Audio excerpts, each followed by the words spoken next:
Hello, good evening. This is Coach John.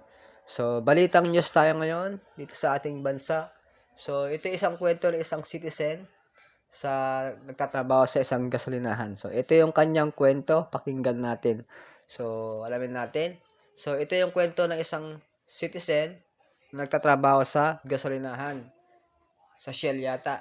At nakiusap siya na kung pwede, ay pakitago na lang ang kanyang pagkakakilanlan. Sabi niya, kwento niya, matagal na akong nagtatrabaho sa isang gas station.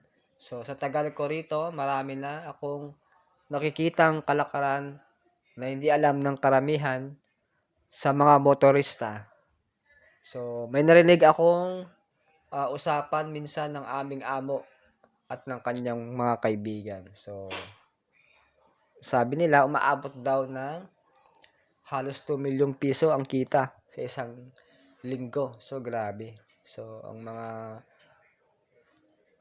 kumpanya ng mga gasolinahan. Dito pala kumikita yung kailang. Grabe. Anong sekreto ng gasolinahan? Ito, sabi niya, hindi ko sasabihin kung anong kumpanya o kung saan lugar ang gas station na ito. Ang masasabi ko lang, taga Nueva Ecija ako. Habang patuloy na tumataas ang presyo ng gasolina at diesel ngayon, lalo akong nakakaramdam ng konsyensya sa mga nangyayari. Ang hindi alam ng maraming tao, may mga pagkakataon na hindi agad inilalabas ang diesel kahit may stock pa sa underground ng truck. Bakit kaya? Ano ang sekreto nila? Okay, ito. Madalas pinapalabas namin ubos na ang diesel kahit meron. Okay? Kaya naman half day lang ang operasyon ng istasyon. Pero ang totoo, marami pang laman ang tangke sa ilalim. Ginagawa nila, pinapahold lang muna nila ang bentahan. Karaniwan itong nangyayari kapag may balitang pataas na ang presyo ng gasolina o diesel. Okay? Ang ginagawa ng iba, hinihintay munang magtaas ang presyo bago ilabas ang stock para mas malaki ang tubo. Yun pala ang sikreto. Okay? Ayan. Paldo ang mga kumpanya ng gasolinahan.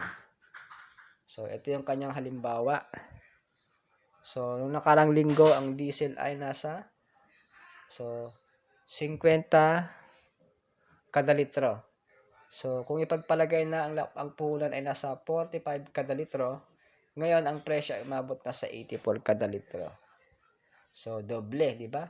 Ibig sabihin may halos 44 pesos na diferensya kada litro. Okay? Ayan. Ngayon isipin mo ang isang gas station na karaniwang makakabenta ng 10,000 litro ng diesel sa isang araw. Kung kukwentahin natin, 44.18 pesos plus 10,000 liters. 441,800 pesos ang naidagdag na kita sa isang araw. Sa loob ng isang linggo, 441,800,000 times 7. Mahigit 3 million pesos ang kailang tubo. Okay, sabihin na lang natin nasa 2 million ang netong kita. Grabe, kalaki. Isang gas station pa lang 'yan. Habang kami, sabi niya, habang kami naman ang mga pam-attendant at cashier, below minimum wage pa rin ang sahod.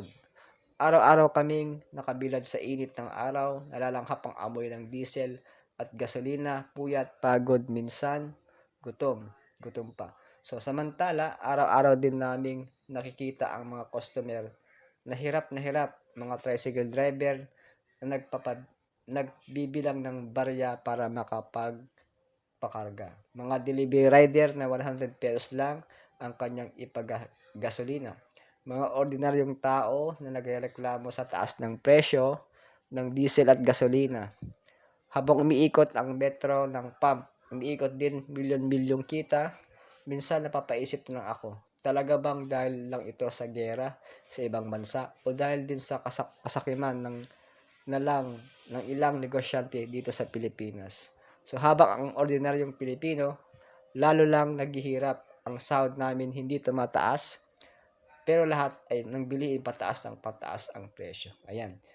Ano masasabi mo kay AI dito sa ating naikwento? Okay? Sa comments below, so mag-comments ka anong masasabi mo. At huwag mong kalimutan ang ating YouTube channel, subscribe na, Jonathan Beat TV, para update ka sa mga next video ko. Okay? So, good night. Okay? Hanggang dyan na lang muna. Thank you for watching. God bless day. See you tomorrow. Bye-bye.